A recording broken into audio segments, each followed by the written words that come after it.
إن الحمد لله نحمده ونستعينه ونستغفره ونعوذ بالله من شرور أنفسنا ومن سيئات أعمالنا من يهده الله فلا مضل له ومن يضلل فلا هادي له وأشهد أن لا إله إلا الله وحده لا شريك له وأشهد أن محمدا عبده ورسوله أما بعد فإن خير الحديث كتاب الله وخير الهدي هدي محمد صلى الله عليه وآله وسلم وشر الأمور محدثاتها وكل محدثة بدعة وكل بدعة ضلالة وكل ضلالة في النار.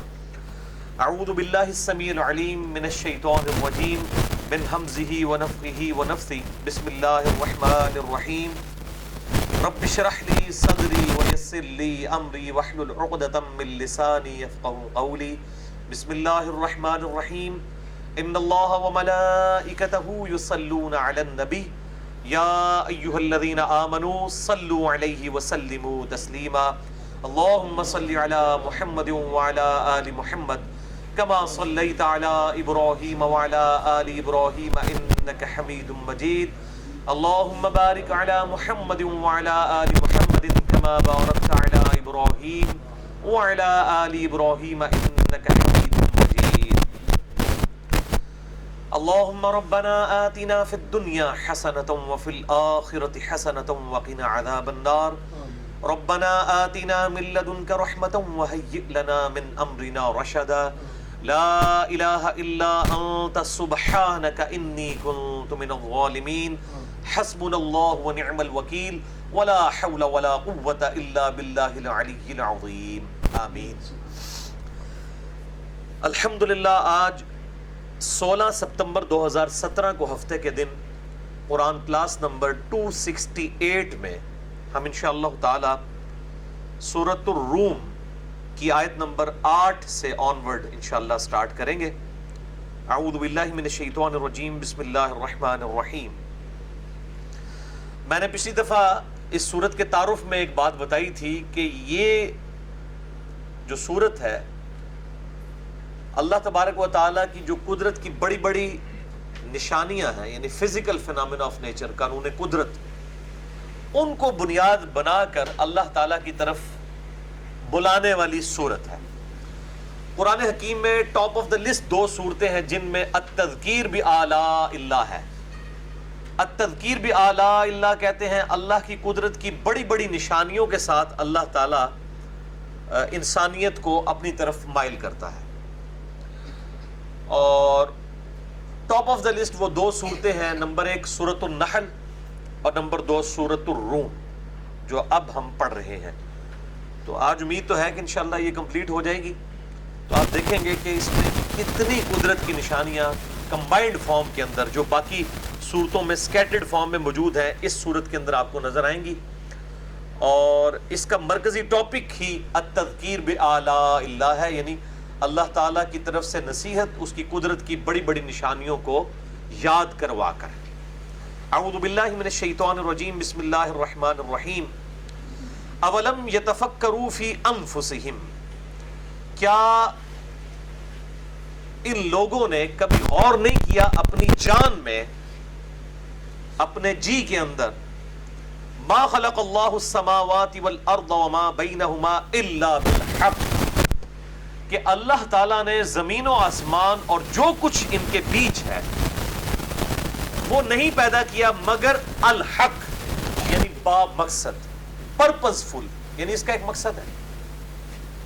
وَأَجَلٍ مُّسَمَّى، اور یہ تمام چیزیں ایک مقررہ مدت تک کے لیے پیدا کی گئی ہیں. یعنی کائنات میں ہر مخلوق کو موت آنی ہے، چاہے وہ زیرو ہو یا کوئی اور مخلوق ہو، نباتات ہوں، حیوانات ہوں، جاندار ہوں، بے جان ہوں، سب کے سب جتنی بھی اللہ تعالیٰ کی مخلوقات ہیں اللہ تعالیٰ نے ان کو بامقصد پیدا کیا ہے اور وَأَجَلٍ مُّسَمَّى، ایک خاص مقررہ مدت تک کے لیے پیدا کیا ہے.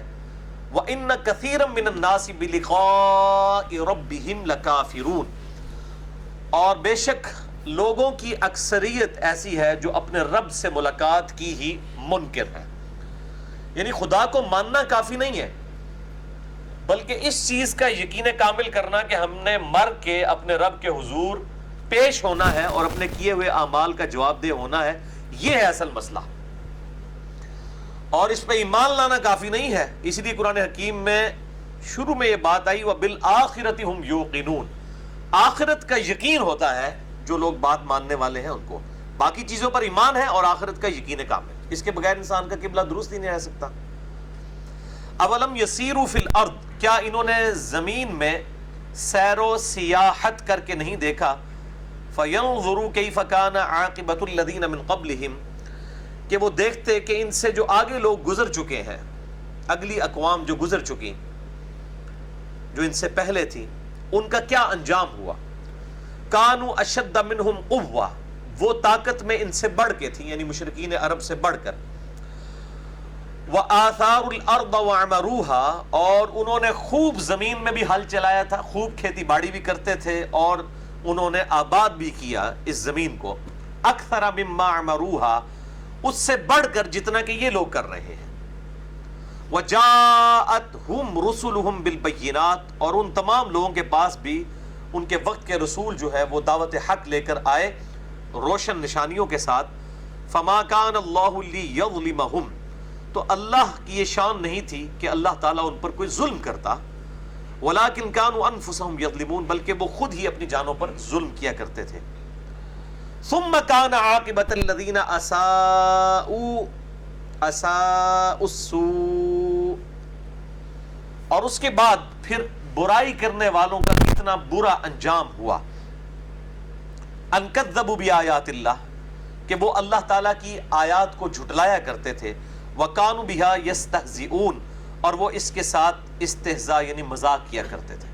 یعنی اس میں دھمکی ہے کہ اے مشرکین عرب، تم سے بڑھ کر جو قومیں اسٹیبلش تھیں، جنہوں نے زمین میں کھیتی باڑی کی، زمین کو آباد کیا، جب انہوں نے اپنے وقت کے پیغمبر کا انکار کیا تو اللہ تعالیٰ کا عذاب ان پر آ کر رہا، تم پہ بھی عذاب آ جائے گا اگر وقت کے پیغمبر کی بات کو نہیں سنو گے۔ اور پھر ہم نے دیکھا کہ عذاب آیا غزوہ بدر کی شکل میں، غزوہ خندق کی شکل میں، اور الٹیمیٹلی عذاب مشرکین عرب پہ غزوہ حنین کی شکل میں آیا۔ لیکن اس دفعہ سنت اللہ کی یہ ٹھہری کہ اللہ تعالیٰ نے سورہ التوبہ میں، سورۃ الانفال کے اندر ارشاد فرمایا کہ اس امت کے کیس میں اللہ تعالیٰ کا عذاب استحصال قتال اور جہاد کی شکل میں مسلط ہوگا کافروں پر، جس طرح کہ اگلی امتوں پر جو عذاب استحصال ہے وہ چنگھاڑ کے ذریعے، طوفان کے ذریعے اور اسی طریقے سے پتھروں کی بارش کے ذریعے، غرق کرنے کے ذریعے آتا تھا، اس امت کے کیس میں وہ عذاب استحصال صحابہ اکرام علیہم رضوان کی تلواروں کے ذریعے مسلط ہوا مشرکین عرب پہ۔ اور یہ آپ صلی اللہ علیہ وآلہ وسلم کی خصوصیت۔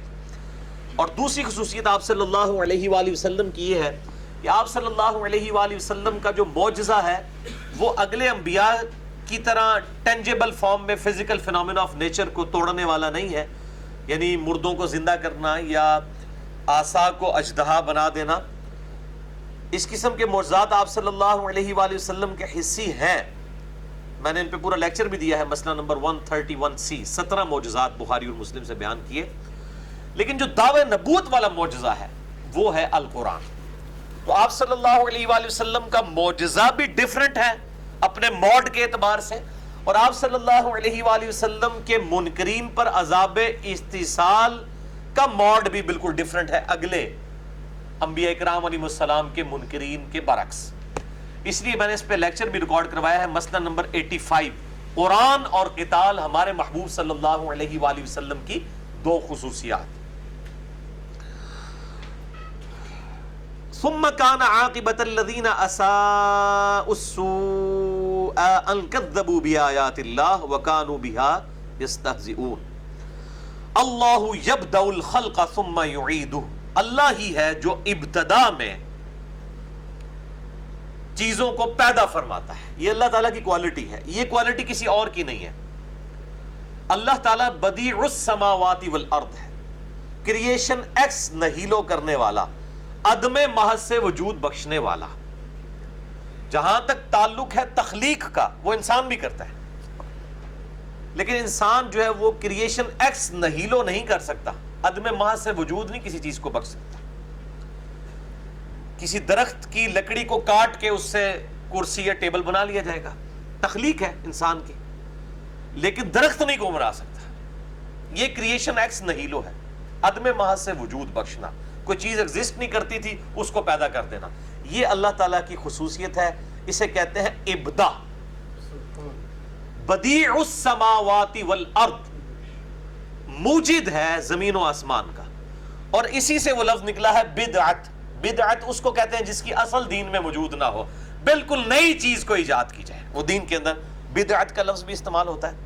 اللہ یبدأ الخلق، اللہ ہی ہے جو پہلی دفعہ بغیر کسی نقشے کے، بغیر کسی چیز کے ایگزسٹ کیے ہوئے مخلوقات کو پیدا کرتا ہے. ثم یعید، اور پھر دوبارہ بھی پیدا کر دے گا. یعنی مرنے کے بعد جب سب چیزیں ختم ہو جائیں گی، قیامت میں جب ہر چیز فنا ہو جائے گی تو اللہ تعالیٰ دوبارہ سے پیدا کرے گا. ثم الیہ ترجعون، اور پھر تمہیں لوٹ کے اسی کی طرف لوٹ کر جانا ہے.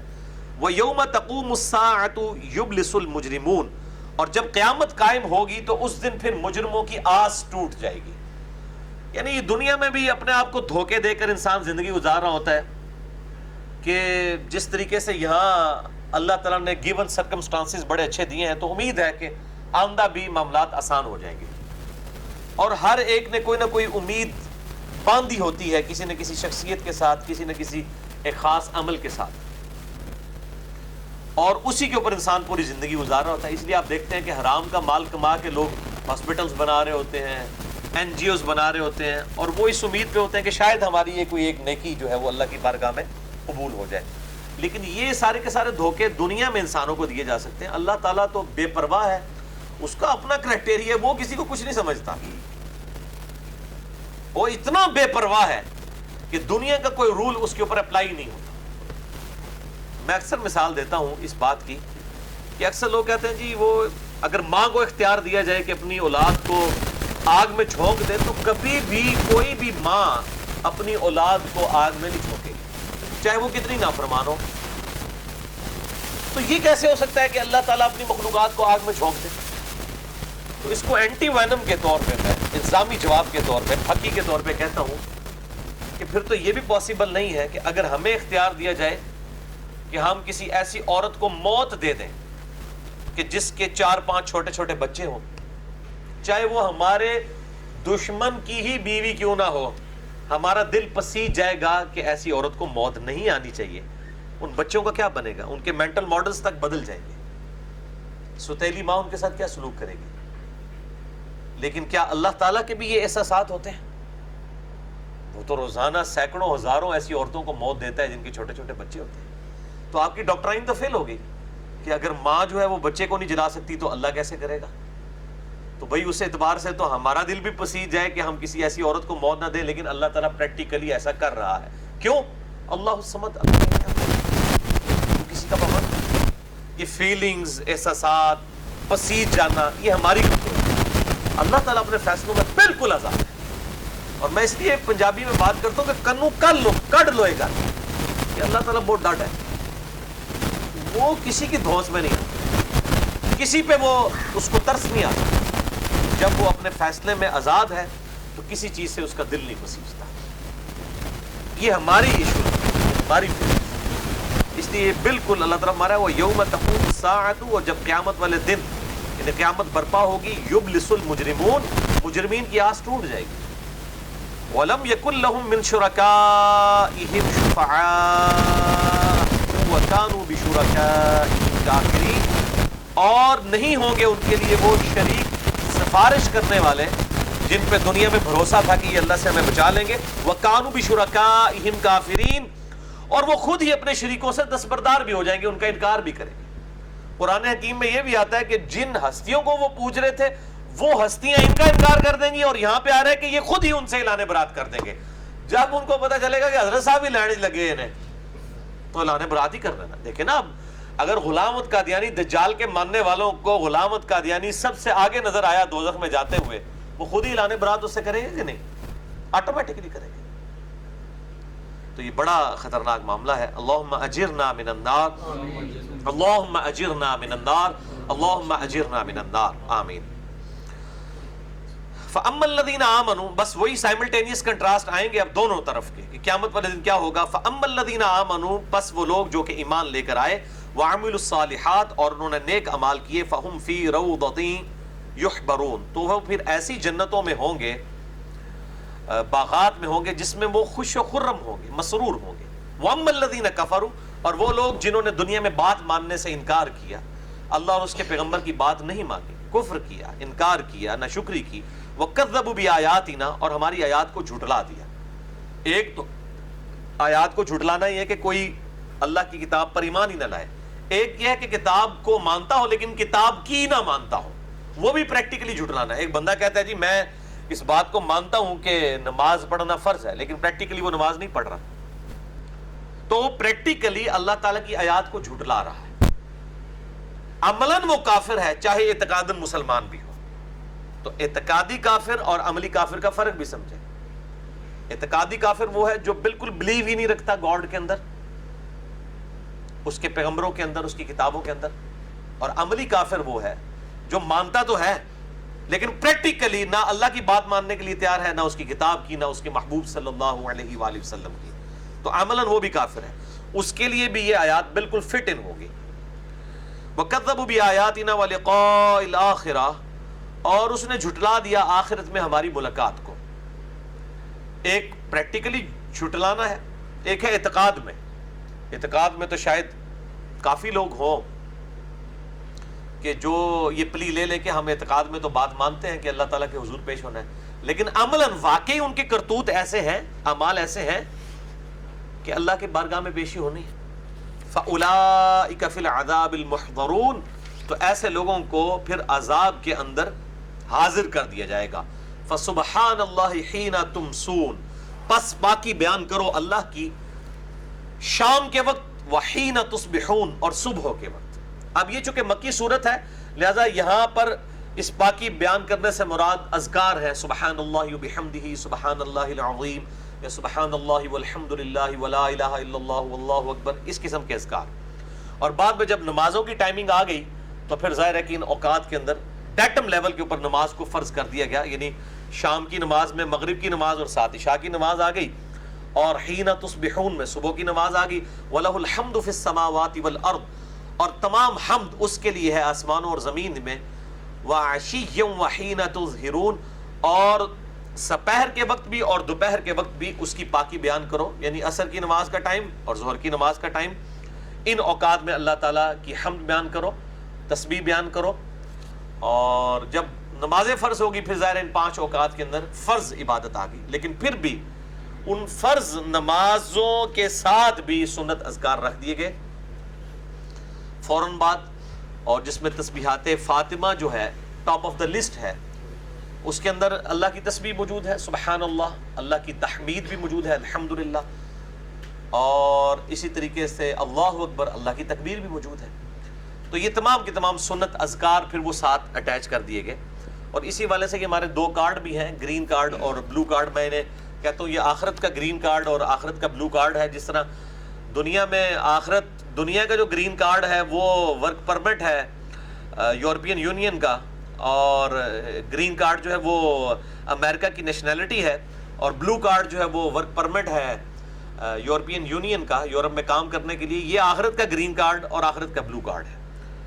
گرین کارڈ فرض نماز کے بعد کے اذکار، اور بلو کارڈ جو ہے وہ صبح و شام کے سنت اذکار۔ میں نے ان پہ بڑا ڈیٹیل لیکچر دیا جب یہ سورۃ الرعد کی آیت نمبر 28 آئی تھی، الا بذکر اللہ تطمئن القلوب، بے شک آگاہ ہو جاؤ اللہ ہی کی یاد میں دلوں کا سکون ہے۔ اس آیت کے کانٹیکسٹ میں میں نے 6 مسلسل لیکچر یہاں پہ ریکارڈ کروائے تھے، مسئلہ نمبر 111 ABC، 112 ABC، کم از کم 10 گھنٹے کی وہ گفتگو ہے ہماری ویب سائٹ اہلسنتپاک.com پہ، جہاں پہ میں نے سنت اذکار ڈیٹیل کے ساتھ ان کی ایک ریفرنس کے ساتھ چیزیں بیان کی تھی، ان کے فضائل۔ آج اس کی ڈیٹیل میں جانے کا محل نہیں ہے، لہذا میں نے اشارتاً یہاں پہ بات کر دی۔ یخرج الحی من المیت، وہ نکالتا ہے زندہ کو مردہ میں سے۔ انڈا بظاہر دیکھنے میں مردہ ہوتا ہے، اس میں سے زندہ چوزا نکل آتا ہے۔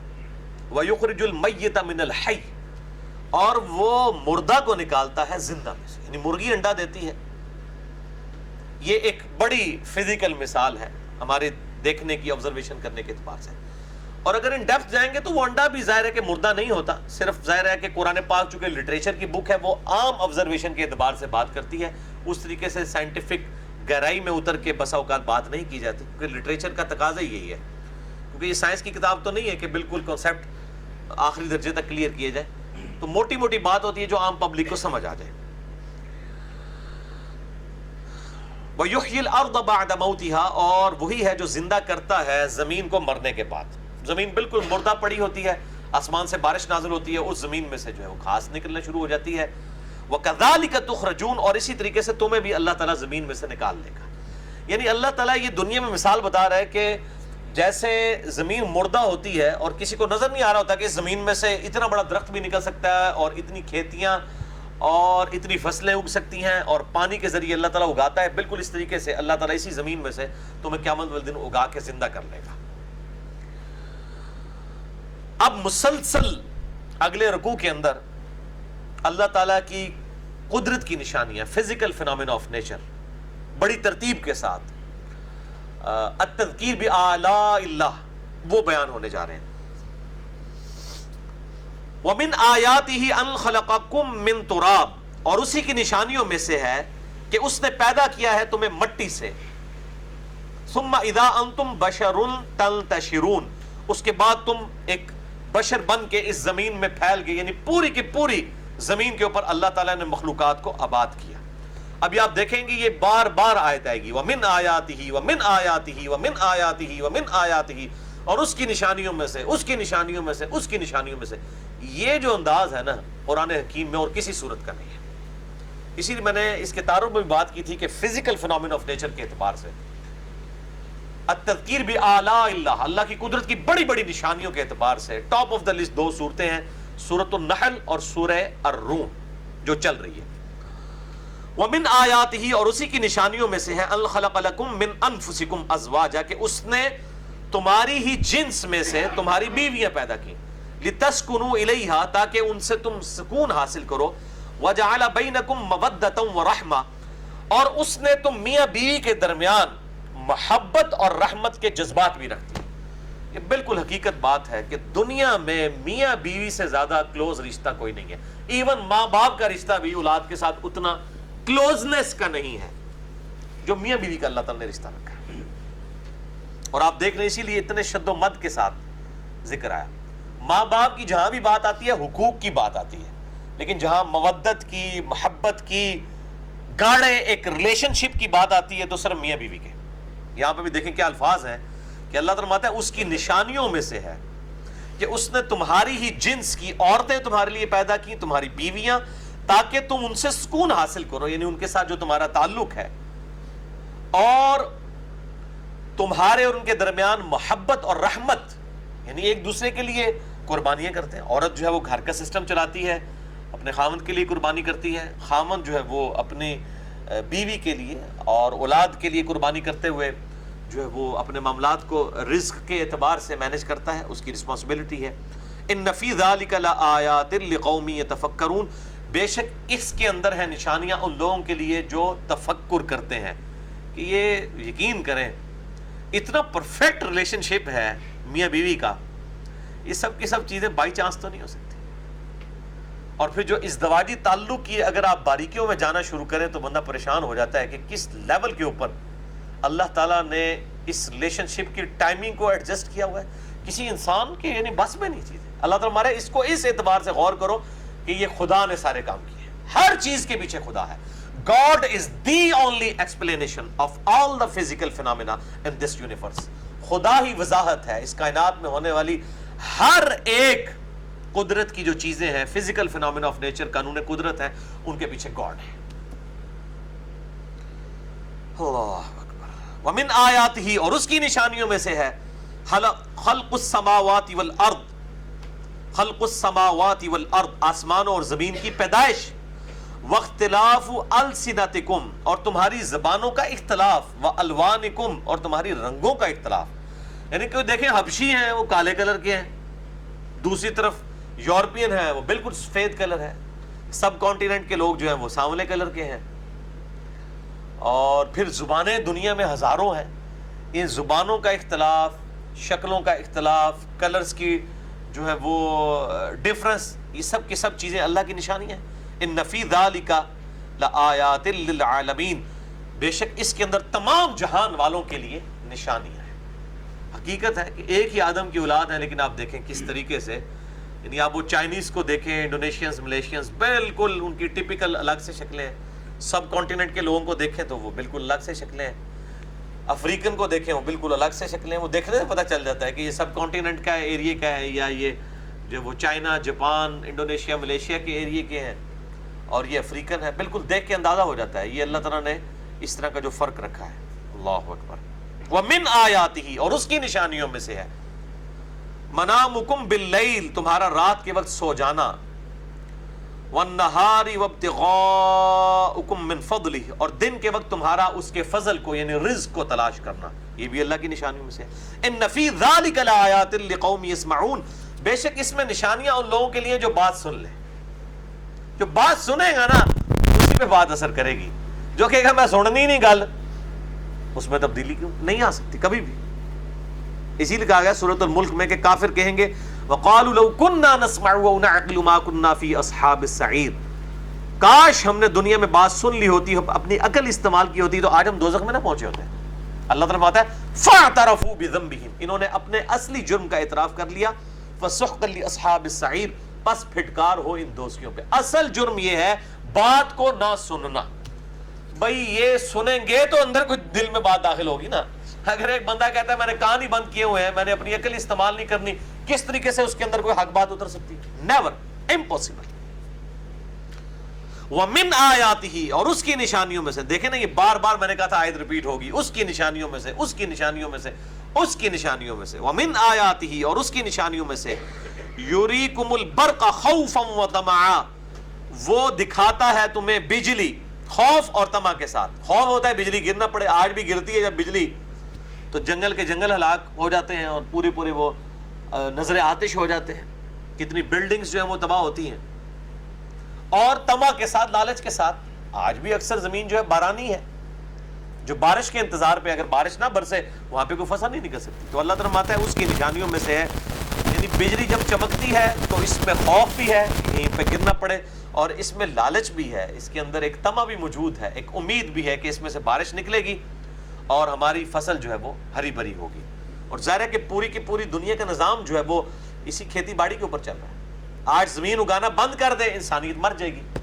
ٹیکنالوجی کے ذریعے آپ یہ چیزیں اچیو تو نہیں کر سکتے. ٹیکنالوجی سے آپ یہ چیزیں اچیو کرتے ہیں اسی ان چیزوں کو، فزیکل فینومینا آف نیچر کو یوز کر کے. اگر مٹی اگانا بند کر دے تو کبھی کوئی بیج کسی طریقے سے اگایا جا ہی نہیں سکتا. تو یہ اللہ تعالیٰ کی نشانی ہے. وَيُنَزِّلُ مِنَ السَّمَاءِ مَاءً، اور وہی اتارتا ہے آسمان سے پانی. فَيُحْيِي بِهِ الْأَرْضَ بَعْدَ مَوْتِهَا، پس وہ زندہ کر لیتا ہے زمین کو مرنے کے بعد. إِنَّ فِي ذَلِكَ لَآيَاتٍ لِقَوْمٍ يَعْقِلُونَ، بے شک اس کے اندر نشانیاں ہیں ان لوگوں کے لیے جو عقل استعمال کرتے ہیں. آپ دیکھیں وَمِنْ آیَاتِهِ سے بات شروع ہوتی ہے اور پھر ساتھ ساتھ آتا ہے کہ اس میں ہے نشانی عقل والوں کے لیے، اس میں ہے نشانی بات سننے والوں کے لیے، اس میں ہے نشانی سمجھدار لوگوں کے لیے، اس میں ہے نشانی جو غور سے بات سن لیتے ہیں ان کے لیے. وَمِنْ آیَاتِهِ، اور اس کی نشانیوں میں سے ہے أَن تَقُومَ السَّمَاءُ وَالْأَرْضُ بِأَمْرِي، آسمان اور زمین کا اس کے حکم سے قائم ہونا. یعنی آسمان و زمین جو قائم ہے، ان کی جو آپ سمجھ لیں ایگزسٹنس اور پھر اس کا ایک ہارمونی کے ساتھ اسٹیبلش رہنا، یہ اس کی نشانیوں میں سے. ثم اذا دعاكم دعوة من الارض، پھر جب وہ بلائے گا تمہیں اس زمین میں سے، اذا انتم تخرجون، تو پھر تم فوراً باہر نکل آؤ گے. یعنی اللہ تعالیٰ قیامت کے دن جب بلائے گا کہ سب لوگ زندہ ہو کے میرے حضور حاضر ہو، تو خود بخود مردے جو ہیں وہ قبروں سے زندہ ہوں گے اللہ کے حکم سے.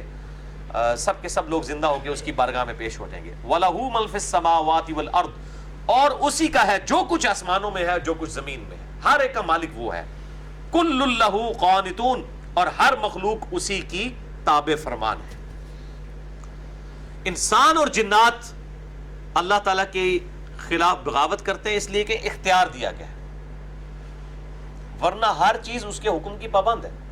بلکہ انسانوں کی بھی کئی چیزیں اس کی حکم کی پابند ہے. یہ گردے ہماری مرضی سے چل رہے ہوتے ہیں کیا؟ یہ آنکھیں ہماری مرضی سے کیا جھپک رہی ہوتی ہیں؟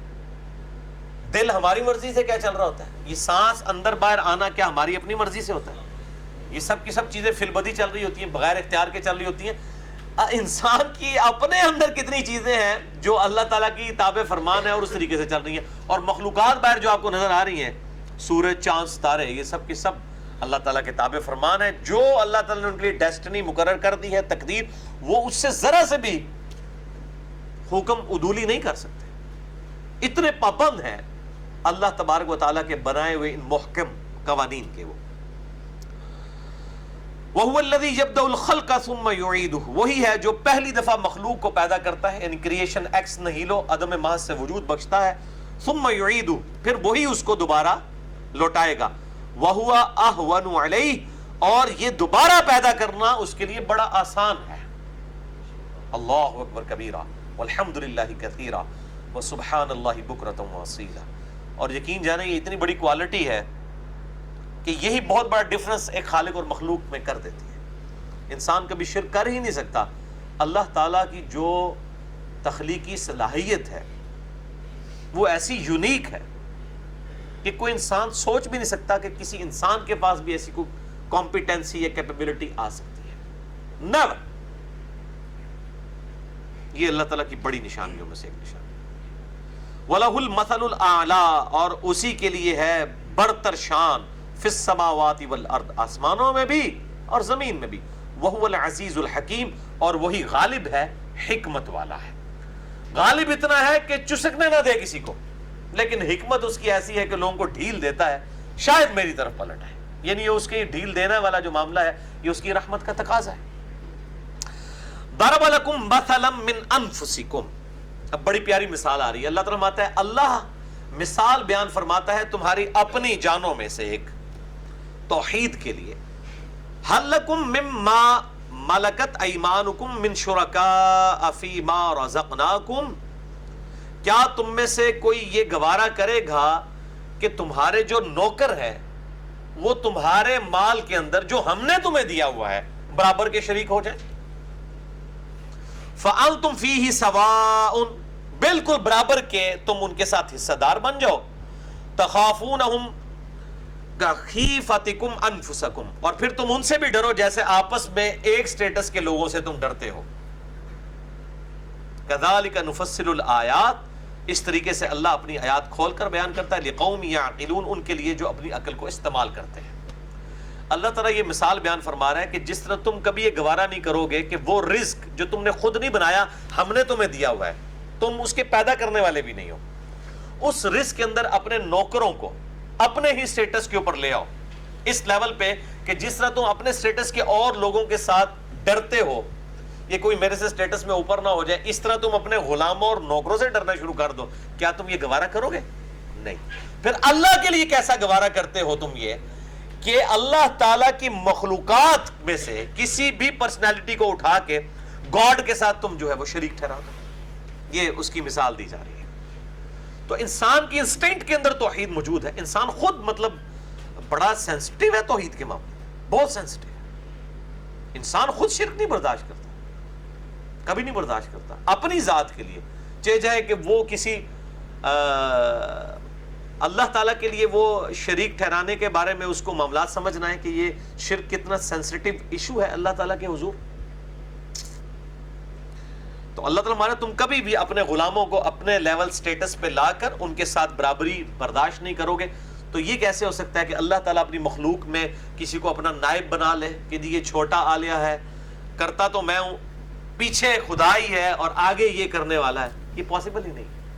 اب یہ کلیئر کٹ چیزیں ہیں، اب پھر بھی کسی کو بات سمجھنا ہے تو لوگ کہتے ہیں قرآن حدیث ڈائریکٹ نہ پڑھو گمراہ ہو جاؤ گے، اسی لیے وہ کہتے ہیں قرآن حکیم جو ڈائریکٹ پڑھے گا اس کے نظریات وہ نہیں ہوں گے جو سب کانٹیننٹ انڈیا، پاکستان، بنگلہ دیش کے اندر لوگوں کے ہیں۔ یقیناً وہ اپنے ان فرسودہ عقائد کے مقابلے میں تو گمراہ ہو جائیں گے، اور گمراہ آدمی کی نشانی یہی ہوتی ہے کہ وہ ہدایت کے راستے کو گمراہی سمجھتا ہے اور گمراہی کے راستے کو ہدایت سمجھتا ہے، اس لیے وہ سمجھتا ہے کہ میں گمراہ ہو گیا۔ لیکن اگر وہ سر تسلیم خم کر دے کتاب اللہ کے سامنے تو معاملات بالکل آسان ہے، کوئی مشکل ہو۔ اسی لیے کہا جاتا ہے قرآن و حدیث ڈائریکٹ نہ پڑھنا۔ وہ کہتے ہیں کہ آپ تفسیر پڑھیں، ہمارے بزرگوں کے ساتھ بزرگوں کو بھی ساتھ لے کے چلیں، کہیں ایسا نہ ہو کہ تھڑک ہی نہ جائے بتا۔ اسی لیے میں اکثر یہ جملہ بولتا ہوں کہ قرآن حکیم کا وہ معنی معتبر ہے جو پہلی دفعہ کوئی کافر پڑھ کے اس میں سے مطلب لے گا نا، وہ معنی اس کا معتبر ہوگا، کیونکہ مسلمان جب مطلب لے رہا ہوگا اس کے تو سامنے پہلے بزرگ بابے ہوں گے، وہ ان کے مطابق سمجھ رہا ہوگا۔ کافر جب پڑھے گا ایاک نعبد و ایاک نستعین، تو اسی الٹے بھی لٹک جاؤ نا، انہوں منوا نہیں سکتے یا علی مدد یا شیخ عبد القادر جیلانی المدد، وہ کہے گا جی قرآن میں تو واضح لکھا ہے اے اللہ ہم تیری ہی عبادت کرتے ہیں اور تجھی سے مدد مانگتے ہیں، غائب میں مدد کے لیے دعا کے لیے تجھی کو پکارتے ہیں۔ لیکن مسلمان جب پڑھے گا وہ کہے گا جی ذاتی ہوتی ہے، تائی ہوتی ہے، مستقل بالذات ہوتی ہے، غیر مستقل بالذات ہوتی ہے، باذن اللہ ہوتی ہے، بغیر باذن اللہ، پتہ نہیں کیا کیا وہ نٹی گٹیز اس کی بیان کرے گا، محدود غیر محدود، یہ سارے کیڑے مولویوں نے گھسائے ہوئے ہیں نا قرآن کی تفسیر کے اندر، تو دشمن ہے نہیں کہ یہ قرآن کے تفسیر میں انہوں نے تعریف کر دی ہے۔ قرآن کا صرف ٹیکسٹ محفوظ ہے، تفسیر میں تو بالکل اس طریقے سے علماء یہود کی طرح قرآن حکیم کے اندر انہوں نے تعریف کر دی ہے، تفسیر کے اندر پورا زور لگا ہے۔ اس لیے میں کہتا ہوں کافر پہلی دفعہ جب قرآن پڑھ کے جو بات سمجھے گا نا، اور صحابہ اکرام کیا تھے؟ کافر ہی تھے نا، بعد میں مسلمان ہوئے نا، انہوں نے کافر ہونے کی حیثیت سے ہی پہلے قرآن کو سمجھا ہے نا، تو پھر انہوں نے قرآن کے اوپر ایمان لیا۔ اگر وہ پہلے اپنے سارے نظریات کو اسی طریقے سے رکھتے ہوئے قرآن کو سمجھنے کی کوشش کرتے تو کوئی قرآن ان کی زندگی میں جو ہے وہ انقلاب نہ لاتا۔ اس لیے اللہ تعالیٰ نے فرمایا نا یتلو علیہم آیاتہ ویزکیہم ویعلمہم الکتاب والحکمہ، نبی صلی اللہ علیہ وآلہ وسلم قرآن کی آیات ان پر تلاوت کرتے ہیں، ان کا تزکیہ کرتے ہیں، ان کو کتاب و حکمت کی تعلیم دیتے ہیں۔ وَإِن كَانُوا مِن قَبْلُ لَفِي ضَلَالٍ مُبِينٍ، اور اس قرآن کے نزول سے پہلے یہ صحابہ جو حضور کے ساتھی ہیں کھلی گمراہی میں تھے نزول سے پہلے، اور بعد میں دنیا کے امام بن گئے۔ سورہ آل عمران آیت نمبر 164 ہے، اسی پہ میرا مسئلہ نمبر 2 بھی ریکارڈڈ موجود ہے اسی آیت کے کانٹیکسٹ میں۔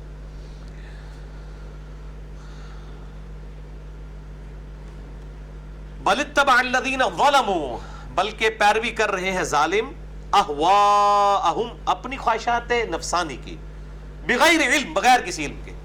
فمن یہدی من اضل اللہ، تو اسے کون ہدایت دے سکتا ہے جسے اللہ ہی گمراہ کر دے؟ اور اللہ کس کو گمراہ کر رہا ہے؟ جو اپنی نفس کی پیروی کر رہا ہے۔ یعنی آپ اس کو بتاتے ہیں بخاری اور مسلم میں نماز کا طریقہ یہ لکھا ہوا ہے، اور وہ اپنے نفس کی پیروی کرتا ہے، وہ اپنے فرسودہ خیالات جو پہلے لے کے چل رہا ہے وہ کہہ رہا ہے نہیں نہیں نہیں نہیں نہیں، میں نے تو اس کے مطابق ہی چلنا ہے، میں نے اپنے آپ کو وحی کے سامنے پیش نہیں کرنا، تو ظاہر ہے پھر اللہ اسے گمراہ کر دے گا۔ یعنی آخری درجے میں یہی کیا جا سکتا ہے نا، کسی کو کتاب و سنت کے دلائل سامنے رکھے جائیں اور پھر وہ واضح دلائل بھی دے کے کہ میرا دل نہیں مان رہا، وہ دل نہیں مان رہا ہوتا بیسیکلی، وہ اصل میں جو اس کی گمراہی ہے وہ اس کو بات نہیں ماننے دے رہی ہوتی۔ آخر درجے میں تو آپ یہی کر سکتے ہیں نا، جو جس مکتبہ فکر سے آپ کو اسی مکتبہ فکر کا اسے ترجمہ قرآن کا بخاری مسلم کا دکھا لے، اس سے بڑا تو کوئی کام نہیں کیا جا سکتا۔ اس کے باوجود وہ کہ میرا دل نہیں مان رہا، تو پھر اپنے دل کا علاج کرائے اور اللہ تعالیٰ سے دعا مانگے کہ اللہ تعالیٰ اسے اس گمراہی سے نکالے۔ اللہم اہدنا الصراط المستقیم صراط الذین انعمت علیہم غیر المغضوب علیہم ولا الضالین آمین۔ وما لہم من ناصرین، اور پھر ایسے لوگوں کا کوئی مددگار نہیں ہوتا جنہیں اللہ تعالیٰ گمراہ کر دے۔ فَأَقِمْ وَجْهَكَ لِلدِّينِ حَنِيفًا، اے نبی صلی اللہ علیہ وآلہ وسلم اپنا چہرہ یکسو کر لیں، پوری یکسوئی کے ساتھ اس دین کے لیے، فطرت اللہ التی فطر الناس علیہا، اس فطرت کے دین کو جو اللہ تعالیٰ نے لوگوں کو اس فطرت کے مطابق پیدا کیا۔ بخاری و مسلم کی حدیث ہے کہ اللہ تعالیٰ ہر بچے کو فطرت میں پیدا کرتا ہے، اس کے ماں باپ اسے یہودی عیسائی یا مجوسی بنا دیتے ہیں۔ مسئلہ تقدیر پہ میں بڑی ڈیٹیل سے 6.5 گھنٹے کی گفتگو کر چکا ہوں، مسئلہ number 103 104 A B C 4 lectures ہیں، میں آج اس ڈیٹیل میں نہیں جاؤں گا۔ لا تبدیل لخلق اللہ، اللہ تعالیٰ کی خلقت کو کوئی تبدیل نہیں کر سکتا، اللہ کی ایک سنت ہے، لیکن بعد میں پھر جب اللہ تعالیٰ اختیار دیتا ہے پھر خود لوگ اپنے اوپر امپلیمنٹیشن کر لیتے ہیں گمراہ کن نظریات کی۔ ذالک الدین القیم، یہ ہے سیدھا راستہ اللہ کا دین جو ہے، ولکن اکثر الناس لا یعلمون، لیکن اکثر لوگ اس حقیقت سے ناواقف ہیں، بات سمجھنا جو نہیں چاہتے۔ منیبین الیہ، تم سب کے سب اللہ تعالیٰ کی طرف رجوع لاؤ، واتقوا، اور اس کا تقوی اختیار کرو، واقیموا الصلاۃ، اور قائم کرو نماز کو، ولا تکونوا من المشرکین، اور دیکھو مشرکین میں شامل نہ ہو۔ یعنی شرک اور اسلام کے درمیان فرق نماز ہے۔ صحیح مسلم میں حدیث ہے بندے کے کفر اور اسلام، شرک اور اسلام کے درمیان فرق نماز ہے. کتنے واضح الفاظ ہیں. رجوع لاؤ اس کی طرف، تقوی اختیار کرو، نماز قائم کرو، ولا تکونوا من المشرکین، اور دیکھو مشرکوں میں شامل نہ ہو. یہ مشرک کا کام ہے کہ وہ گاڈ کو رسپانس نہ کرے. مؤمن سر تسلیم خم کرنے والا وہ اللہ تعالیٰ کو رسپانس کرتا ہے. من الذین فرقوا دینہم، ان لوگوں میں سے کہ جنہوں نے اپنے دین کو پارا پارا کر دیا. وَكَانُوا شِيَعًا، اور اپنے آپ کو گروہوں میں بانٹ لیا. كُلُّ حِزْبٍ بِمَا لَدَيْهِمْ فَرِحُونَ، اور ہر گروہ اس کے اوپر خوش ہے جو اس کے پاس ہے. ہر ایک نے اپنے لیے کوئی نہ کوئی نشانی رکھی ہوئی ہے. یعنی یہ تعویل خاص کے اعتبار سے تو یہود و نصارہ کے بارے میں، یہودیوں کا ایک خاص عقیدہ تھا کہ we are chosen people of Lord, ہم خدا کے چنے ہوئے بندے ہیں، بنی اسرائیل ہیں. ہمیں اللہ تعالیٰ نے دوزخ میں پھینکا بھی تو لوگوں کی آنکھوں میں دھول جھونکنے کے لیے الٹیمیٹلی نکال ہی جائے. عیسائی کہتے تھے کہ حضرت عیسیٰ علیہ السلام ہمارے گناہوں کا کفارہ بن کے سولی چڑھ چکے ہیں. تو ہر ایک نے اپنی وشفل تھنکنگز رکھی ہوئی تھی، من مانی خواہشات، اور وہ اس پہ خوش ہیں. اور یہاں پہ بھی ہے اسی آیت کے کانٹیکس میں تو میں نے وہ 5 گھنٹے کا لیکچر ریکارڈ کرا دیا سنی شیعہ کنفلکٹ کے اوپر 100 سوالات، مسئلہ نمبر 157 اے اور بی. اس میں میں نے یہ آیت قرآن حکیم میں 3-4 دفعہ یہ ریپیٹ ہوئی ہے، اور سورۃ المؤمنون میں اس کا کلائمیکس ہے کہ فَتَقَطَّعُوا أَمْرَهُمْ بَيْنَهُمْ زُبُرًا، نبیوں کے جانے کے بعد ان کے ماننے والوں نے دین کو پارا پارا کر دیا. كُلُّ حِزْبٍ بِمَا لَدَيْهِمْ فَرِحُونَ، ہر گروہ اس بات پہ خوش ہے جو اس کے پاس ہے. کوئی کہہ رہا ہے ہمارے پاس توحید ہے، بس توحید اصل چیز ہے. کوئی کہتا ہے ہمارے پاس اہل بیت کی محبت ہے، بس یہ اصل چیز ہے، باقی چیزوں پہ کمپرومائز ہو جائے گا. وہ کہتا ہے جی صحابہ کی جو عقیدت ہے یہ اصل چیز ہے. کوئی کہتا ہے جی عشق رسول اور میلاد منانا یہ اصل دین ہے. تو سب نے کچھ نہ کچھ جزیات کے اندر دین پکڑا ہوا ہے. اس امت کے اندر بھی یہی حالت ہے. وَإِذَا مَسَّ النَّاسَ، اور جب ہم انسان کو چھوتے ہیں ضرٌ، تکلیف کے ساتھ، دعوا ربهم منیبین الیہ، تو وہ پھر اپنے رب کو پکارتا ہے، اس کی طرف رجوع لاتے ہوئے پکارنا شروع کر دیتے ہو تم. ثم اذا اذاقهم منہ، پھر جب وہ تمہاری فریاد سن کے چکھاتا ہے تمہیں، منہ رحمتن، اپنی رحمت کا مزہ چکھاتا ہے، اذا فریق منہم بربہم یشرکون، تو تمہیں میں سے ایسا گروہ بھی ہے جو اپنے رب کے ساتھ شرک کرتا ہے. یعنی وہ اولاد خدا نے دینی ہوتی ہے، لیکن جب وہ اولاد ہو جاتی ہے تو کہتے ہیں جی میں فلاں مزار پہ گیا تھا، میں فلاں جگہ میں نے منت مانی تھی تو یہ ہو گیا. اس کے بعد وہ شرک کرنا شروع کر دیتے ہیں. لیکفروا بما آتیناہم، تاکہ تم کفر کرو اس نعمت پہ جو ہم نے تمہیں دی ہے. فتمتعوا، بس اے شکرو، یہ دنیا کا جو مال ہے اس سے نفع اٹھا لو. فسوف تعلمون، ان قریب تمہیں انجام معلوم ہو جائے گا. یعنی لوگ اتنی بڑے بڑے دعوے کرتے ہیں، جی وہ جی یہ بزرگوں کی وجہ سے ہو گیا، بزرگوں نے یہ دے دیا. ہم کہتے ہیں کہ اللہ کے بندو، بزرگ کیا کر رہے ہیں نہیں کر رہے ہیں، مطلب وہ تو فزیکلی تو ہم کوئی آبزرویشن نہیں آپ کو رکھ سکتے. میں نے پہلے بھی یہ چیلنج میرا ایک چلا ہوا ہے یوٹیوب کے اوپر کہ دنیا کے سارے زندہ اور مردہ بزرگ مل کے کسی ایک بچے کے ختنے کر کے بتا دیں، نگاہ مار کے یا کرامت کے ذریعے، بغیر بلیڈ استعمال کی. کہتے ہیں بزرگ تو پتہ نہیں، جو بائی پاس آپریشن کر لیتے ہیں، جو مردوں کو زندہ کر لیتے ہیں، جو لوگوں کو جن کی اولاد نہیں ہو رہی ان کو اولاد دے دیتے ہیں، اتنے بڑے بڑے کام کو چھوٹے کام نہیں ہوتا انہیں کو. یہ نظر آ جانا ہے نا، باقی تو پتہ ہی نہیں ہے نا. آپ کہیں گے کہ انہوں نے دیا، ہم کہیں گے خدا نے دیا. کاؤنٹر ویریفیکیشن کوئی نہیں ہے دنیا میں. جس چیز کی کاؤنٹر ویریفیکیشن نہیں ہے، پھر آپ کو کوئی ایسی مثال لانی پڑے گی جس کو کاؤنٹر ویریفائی کرے. وہ خطروں والی میرے مثال کہ لیں سارے بزرگ جتنے زندہ ہیں، زندہ کے بارے میں بھی دعوے ہیں نا جی. وہ کہتے ہیں جی زمین اولیاء اللہ سے خالی نہیں ہوتی، جو اولیاء سے، اولیاء کہتے ہیں اولیاء اللہ کا تو اللہ کو پتہ، اولیاء سے تو اولیاء سارے اکٹھے کر لیں، ختنہ کر کے بتائیں کسی کا. تو وہ جب یہ میں مثال سامنے رکھتا ہوں نا تو خود ہی ہنسنا شروع کر دیتے ہیں. ان کو پتہ چل جاتا ہے یار یہ کام تو نہیں ہو سکتا. جیسے کہ وہ سورہ الانبیاء میں آتا ہے نا، ابراہیم علیہ السلام نے سارے بتوں کے سر اتار کے تو بڑے بت کے اوپر کلہاڑا رکھ دیا، اور پھر جب بعد میں میٹنگ کال کی کافروں نے، وہ پورا واقعہ آتا ہے سورۃ الانبیاء کے اندر، تو انہوں نے کہا کہ ادھر ایک لڑکا ہے جس کا نام ہے ابراہیم، ایک نوجوان ہے. نوجوان ہی کام کرتے ہیں، بوڑھوں کے لیے مشکل ہوتی ہے دائر، بڈھی ہڈیاں نہیں چینج ہوتیاں الا ماشاء اللہ. تو ایک نوجوان ہے ابراہیم جس کا نام ہے، اس کو ہم نے سنا تھا وہ ہمارے بتوں کا بڑا گستاخ ہے، بلاؤ اس کو. یہ پورا واقعہ سورۃ الانبیاء کے اندر ہے. تو پیش کیا گیا ابراہیم علیہ السلام کو، آپ جی تم نے کیا ہے؟ تو انہوں نے کہا بلکہ ان کے بڑے نے کیا ہوگا، اور توریہ کر دیا کہ بڑا ان سے جو طاقتور ہے، اور ان کو یہ ٹانٹ کیا کہ یہ جو بڑا بت جس کے کندھے پہ کلاڑا رکھا ہے اس نے کیا ہوگا، اور اصل بات یہ کی کہ میں جو ان سے زیادہ طاقتور ہوں اس نے کیا. تو اس کو کہتے ہیں توریہ کرنا، یعنی بات بھی ایسا جملہ ہو جس میں جھوٹ والا شائبہ بھی نہ ہو. تو وہ پھر آپس میں مشورہ کرنے لگ پڑے. تو ساتھ ابراہیم علیہ السلام نے کہا اگر یہ بولتا ہے تو اس سے پوچھ لو کس نے توڑے ہیں. تو وہ آپس میں انہوں نے سر جھکا لیے اور انہوں نے کہا ابراہیم تمہیں پتہ یہ تو بولتے نہیں. تو انہوں نے کہا اف لکم، تم پہ بھی تف، تمہارے سارے بزرگوں کے اوپر تف ہے، ان ہستیوں کو تم پکار رہے ہو اللہ کے مقام. انہوں نے کہا پھر تیرا علاج کر لیتے ہیں، اس کو آگ میں جلا دو.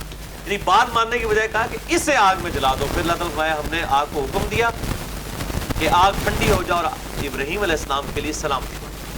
تو اللہ تعالیٰ نے ان کو بچا لیا. تو جب بات نہ ماننی ہو پھر اس قسم کی انسان جو ہے وہ لیم ایکسکیوزز ڈیوائز کرتا ہے. تو اللہ تعالیٰ مانتا ہے کہ تاکہ تم ناشکری کرو، برت لو پھر جو کچھ برتنا ہے، عنقریب تمہیں انجام معلوم ہو جائے گا. ام انزلنا علیہم سلطانا، کیا ان کے پاس کوئی دلیل موجود ہے؟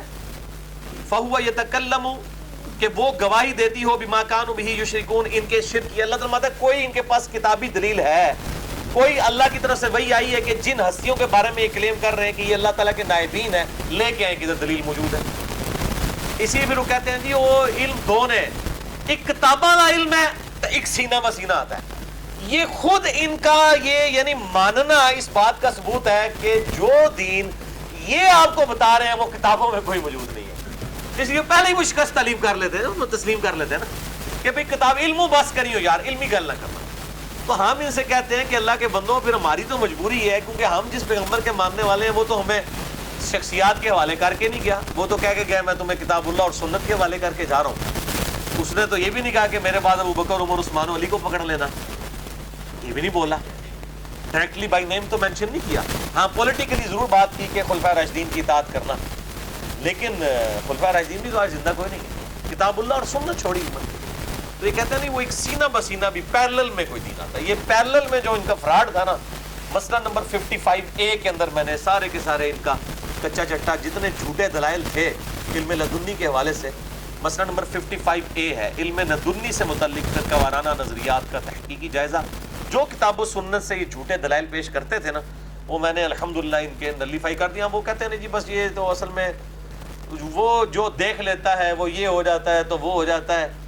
یہ ساری کے سارے جھوٹے کلیم ہیں ان کے، اور انہوں نے پورا پیرلل میں ایک دین ڈیوائز کر دیا ہوا ہے کتاب و سنت کے خلاف.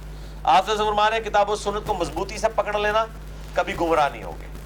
تو جو دین کتاب و سنت میں موجود ہے نہیں ہے وہ پھر کم از کم دین اسلام نہیں ہے. آپ اس کو دین تصوف کا نام دے دیں، اسے دین طریقت کا نام دے دیں، اور کوئی اسلام کا نام نہ پھر اس کے اوپر بولیں. یہ بالکل کلیئر کٹ بات ہے. اور پھر ہمیں کسی کی دھونس نہ لگائیں. دیکھیں میں آپ کو اگر کوئی دھونس لگاؤں گا، آپ کیا میرے ملازم ہے کہ میں آپ پہ کوئی دھونس لگاؤں؟ میں آپ کو صرف ایک چیز کی دھونس لگا سکتا ہوں کہ جن پرسنالٹیز کے سامنے آپ بھی ملازم کی حیثیت سے ہیں اور میں بھی ملازم کی حیثیت سے ہوں، اور اللہ اور اس کے محبوب صلی اللہ علیہ وسلم کی پرسنالٹیز ہیں، میں آپ کو اللہ اور اس کے پیغمبر کی تعلیمات کی بنیاد پہ دھونس ضرور لگا سکتا ہوں. دیکھو تم نے بھی اس کو پیغمبر مانا ہے، میں نے بھی مانا ہے، یہ اس کا حکم ہے، تم غلط کر رہے ہو. یہ دوست تو ٹھیک ہے، لیکن میں نہ پیغمبر کا حوالہ دوں نہ گاڈ کا حوالہ دوں. میں اپنے بزرگ بابوں کا جو میرے ہی چندوں کے اوپر پل رہے ہیں ان کا حوالہ دے کے میں دھون چڑھاؤں آپ کے اوپر. اللہ سے بدل اسی کے سمجھنا اسی کہنا جناب اپنے بوجھے جی رکھو، ٹھیک ہے نا جناب. تو میں کہتا ہوں کہ ہمیں کسی نے دھونس لگانی ہے نا، ہمیں وہ دھونس لگائے جو ہم پہ لگتی ہے. آپ کا اور ہمارا تعلق محمد رسول اللہ صلی اللہ علیہ وسلم کی نسبت سے تھا. اگر آپ ان کو بیچ میں سے نکال دیتے ہیں تو آپ کی دھونس کوئی نہیں. آپ جن ہستیوں کو بہت بڑا سمجھ رہے ہیں، ہم تو ان کو اس قابل بھی نہیں سمجھتے کہ ان کا نام بھی کتاب و سنت کے مقابلے پہ لے کے کتاب و سنت کو نیچے کرنے کی کوشش کریں، چاہے کہ ہم ان کو بڑا سمجھ لیں. وہ آپ کے نزدیک بڑے ہیں نا. جس طرح بابا گرو نانک سکھوں کے نزدیک بڑا ہوگا، یقیناً بہت بڑی پرسنالٹی ہوگی، لیکن ہمیں تو کوئی فرق نہیں پڑتا، ہمارے سامنے لوگ نام لیتے رہے. اسی طریقے سے فرقوں کے بزرگوں کے ہمیں کس چیز کی دھونس؟ ہمیں دھونس لگانی ہے تو کہیں کہ کتاب اللہ میں لکھا ہے، سنت میں لکھا ہے، پھر آپ دھونس لگا سکتے ہیں. ادروائز پھر آپ ہم سے بات بھی نہ کریں، کیونکہ جب ہمارا اور آپ کا رشتہ قائم ہی اللہ اور اس کے محبوب صلی اللہ علیہ وآلہ وسلم کی تعلیمات، یہ بائنڈنگ فیکٹر تو یہی تھا نا جب آپ نے بائنڈنگ فیکٹری ختم کر دیا تو اللہ نے کرو کر ہی جاؤ، اپنا کام کرو جا کے، ہمیں کس چیز کی آپ دعوت دیں گے؟ تو یہ بڑی امپورٹنٹ بات ہے، یعنی ہر چیز کے اندر چیزیں چھپی ہوئی ہیں اگر انسان اس کو ایکسپلور کرے. تو اللہ تعالیٰ فرماتا ہے کوئی دلیل ہے ان کے پاس اللہ تعالیٰ سے نازل ہوئی بھی. وَإِذَا أَذَقْنَا النَّاسَ رَحْمَةً فَرِحُوا بِهَا، جب ہم انسان کو اپنی رحمت کا مزہ چکھاتے ہیں وہ خوب پھولے نہیں سماتا. وَإِن تُصِبْهُمْ سَيِّئَةٌ، اور جب ہم اسے کوئی تکلیف دیتے ہیں بِمَا قَدَّمَتْ أَيْدِيهِمْ، ان کے کرتوتوں کی وجہ سے جو آگے اس نے بھیجے ہیں، اِذَا هُمْ يَقْنَطُونَ، تو وہ بالکل مایوس ہو جاتا ہے. اب یہ دو فارم ہو سکتی ہیں، یا تو انسان کے اعمال کے بدلے میں اللہ تعالیٰ کوئی تکلیف بھیجتا ہے، وہ اس لیے نہیں کہ اس کو سزا دے رہا ہوتا ہے، نہیں، اس کے تاکہ گناہ جو ہے وہ دھل جائے. اور یا پھر اس لیے تکلیف آتی ہے کہ خدا کی طرف متوجہ ہو جائے انسان. بعض کا تکلیف سے بغیر سب کچھ صحیح چل رہا ہوتا ہے، انسان کو کبھی گمان بھی نہیں آتا کہ کسی کے چلانے سے چل رہا ہے، جیسے ہی تکلیف آتی ہے پھر انسان اللہ کی طرف رجوع کرتا ہے. تو اللہ فرماتا ہے کہ پھر جب تکلیف آتی ہے بالکل مایوس ہو کے بیٹھ جاتا ہے. اولم یروا ان اللہ یبسط الرزق لمن یشاء، کیا انہوں نے نہیں دیکھا کہ اللہ تعالیٰ جس کے لیے چاہتا ہے رزق کھلا کر دیتا ہے، ویقدر، اور جس کے لیے چاہتا ہے تنگ کر دیتا ہے. ان فی ذلک لآیات لقوم یؤمنون، بے شک اس کے اندر نشانیاں ہیں ان لوگوں کے لیے جو بات کو مانے.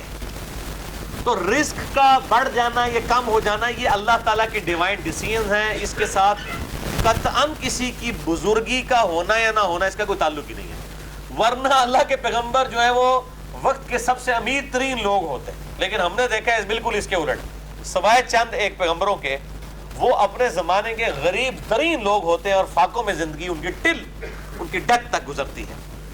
تو یہ رزق کا بڑھنا، یہ کم ہونا، یہ اللہ تعالیٰ کی ڈیوائن ڈیسیژن ہے، کسی کو دے کے آزماتا ہے، کسی سے لے کر. وَآتِ ذِی الْقُرْبَى حَقَّهُ، اور دو اپنے قریبی رشتہ داروں کو ان کا حق، والمسکین، اور مساکین کو، وابن السبیل، اور مسافروں کو بھی. ذَلِكَ خَيْرٌ لِلَّذِينَ يُرِيدُونَ وَجْهَ اللَّهِ، اس میں خیر ان لوگوں کے لیے ہے جو اللہ کی رضا کے طلبگار ہیں، یعنی جنہیں یہ یقین ہے ہمیں مر کے اپنے رب کے حضور پیش ہونا ہے، وہی پھر اللہ کے لیے جیب ڈھیلی کرے گا نا، ورنہ جیب کون ڈھیلی کر سکتا ہے؟ یا پھر وہ لوگوں سے کوئی عزت کروانا چاہے، اور وہ اللہ کے حضور زیرو سے ملٹی پلائی ہے. وَأُولَٰئِكَ هُمُ الْمُفْلِحُونَ، اور ایسے ہی لوگ دونوں جہانوں کے اندر کامیاب ہونے والے ہیں. وَمَا آتَيْتُم مِّن رِّبَا، یہ بڑی اہم آیت آ رہی ہے 39 اور 40، یہ بالکل ابتدائی آیات میں سے ہے جو اللہ تعالیٰ نے سود کی مذمت کی ہے. سود کو حرام نہیں کیا تھا، صرف مذمت کی تھی. جیسے شراب بھی 4 اسٹیٹس میں حرام ہوئی ہے، یہاں پہ صرف اس کی مذمت بیان کی گئی تھی، حرام قرار نہیں دیا گیا، بتایا گیا کہ اس سے بہتر کام کچھ اور ہے. اور جو تم دیتے ہو من ربا لیربو فی اموال الناس، لوگوں کے مال میں سے اپنے مال کو بڑھانے کے لیے لوگوں کو سود پہ قرضہ دیتے ہو، فلا یربو عند اللہ، وہ اللہ کے حضور کوئی نہیں بڑھتا. بظاہر تمہارا مال ضرور بڑھ جائے گا لیکن اللہ کے حضور وہ نہیں بڑھے گا. وما آتیتم من زکات، لیکن جو تم زکات میں اللہ کی راہ میں خرچ کرتے ہو، تریدون وجہ اللہ، اللہ کی رضا جوئی کے لیے، فاولئک هم المضعفون، تو ایسے وہ لوگ ہیں جو اپنے مال کو کئی گنا کر لیتے ہیں، یعنی اللہ کے ڈیوائن بینک میں وہ سٹور ہو جاتا ہے جو اللہ کی راہ میں تم خرچ کرتے ہو، اصل میں مال وہ بڑھ رہا ہے. بخاری مسلم کی حدیث ہے، انسان کے 3 دوست ہیں، 2 واپس آ جاتے ہیں، ایک قبر میں اس کے ساتھ جاتا ہے. واپس کون آتے ہیں؟ اس کا مال اور اس کے رشتہ دار، اور قبر تک کیا جاتے ہیں؟ اعمال. اعمال وہ جو اس نے اپنی زندگی کے اندر آگے بھیج دی. بخاری اور مسلم کی حدیث ہے، آپ صلی اللہ علیہ وآلہ وسلم نے فرمایا، انسان کہتا ہے میرا مال میرا مال میرا مال، حالانکہ انسان کا مال وہ ہے جو اس نے پہن کے بسیدہ کر لیا، یعنی کپڑے کھا کے ہضم کر لیا، یا اللہ کی راہ میں خرچ کر کے آخرت کے لیے سٹور کر لیا، وہ انسان کا مال ہے. باقی مرنے کے بعد جو کچھ بچ گیا وہ اس کے ورثاء کا مال ہے. یعنی جو آگے آپ سٹور کرتے ہیں، یعنی اللہ تعالیٰ کی راہ میں خرچ کر کے کئی گنا اس کا بدلہ قیامت کے دن لینے کے لیے، اصل میں وہ مال ہے. اور وہ ڈیٹم لیول پہ فرض کر دیا گیا زکوٰۃ کی فارم میں، اور یہ کم از کم ہے 40واں حصہ، 2.5% یا 40واں حصہ، زیادہ آپ جتنا مرضی دیں. انشاءاللہ تعالیٰ میں پلان کر رہا ہوں کچھ عرصے تک، 3-4 مہینے شاید اور لگ جائیں، اسلامک بینکنگ اور کنونشنل بینکنگ اس کے اعتبار سے، اور جو اس وقت جتنے بھی ایشوز چل رہے ہیں انٹرنیشنل لیول کے اوپر، بینکنگ سے ریلیٹڈ، فائنانس سے ریلیٹڈ جو ریلیجن کی کیا گائیڈ لائنز ہیں اور پریکٹیکلی اس وقت مسلمانوں کو کیا کرنا چاہیے، اس کے اوپر انشاءاللہ ڈیٹیل سے کبھی جب یہ تیاری مکمل ہو جائے گی کمپیریٹیو اسٹڈی کرنے کے بعد تو پھر انشاءاللہ اس کو آن ایئر کر دیں گے انشاءاللہ۔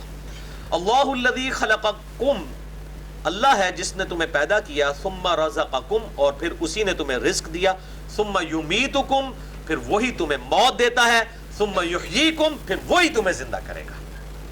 حال من شرکائکم من یفعل من ذالکم، کیا ان شریکوں کو جو تم نے اللہ کے ساتھ ٹھہرائے ہوئے ہیں ان میں سے کوئی کسی کی کمپیٹنسی ہے، کسی کی یہ اہلیت اور قابلیت ہے، من یفعل من ذالکم، کہ اس طرح کا کوئی کام کر کے دکھا سکے کہ وہ رزق بھی دے، وہ زندہ بھی کرے، وہ موت بھی دے اور دوبارہ سے زندہ بھی کر لے؟ سبحانہ، پاک ہے وہ اللہ، وتعالی عما یشرکون، اور اس کی شان بہت بلند ہے اس شرک سے جو لوگ اس کی طرف منسوب کرتے ہیں۔ یعنی یہ اس لیے بات کی جا رہی ہے کہ کسی کو یہ ٹینشن نہ ہو جائے کہ اللہ تعالیٰ جو بار بار توحید کی اور یہ کہتا ہے کہ ساری کیپیبلٹیز میرے پاس ہیں، کوئی مخلوق کچھ نہیں کر سکتی، کوئی اللہ تعالیٰ کی کوئی چیز ٹیک پہ لگی ہوئی ہے، ایسا نہیں ہے۔ اللہ کی شان بہت بلند ہے لوگوں کے شرک سے، یعنی شرک کرنے سے اللہ تعالیٰ کو کوئی پرواہ نہیں ہے، اس کو کوئی فرق نہیں پڑتا۔ جیسا کہ صحیح مسلم میں حدیث ہے کہ تمام جن و انس اگر اس نافرمان شخص کی مانند ہو جائیں جو تم میں سب سے زیادہ نافرمان ہے، اللہ کی شان کو کم نہیں کر سکتے، اور تمام جن و انس اگر اس نیک شخص کی مانند ہو جائیں جو تم میں سب سے زیادہ نیک ہے، تو اللہ کی شان میں کوئی اضافہ نہیں کر سکتے۔ اللہ تو بے پرواہ ہے، اور اس لیے آپ دیکھیں وہ سورہ الصافات کی آخری آیات ہیں، سبحان ربک رب العزت عما یصفون وسلام علی المرسلین والحمد للہ رب العالمین، وہ بھی یہی ہے، سبحان ربک رب العزت عما یصفون، پاک ہے میرا رب عزت والا ان تمام برائیوں سے جو لوگ اس کی طرف منسوب کرتے ہیں۔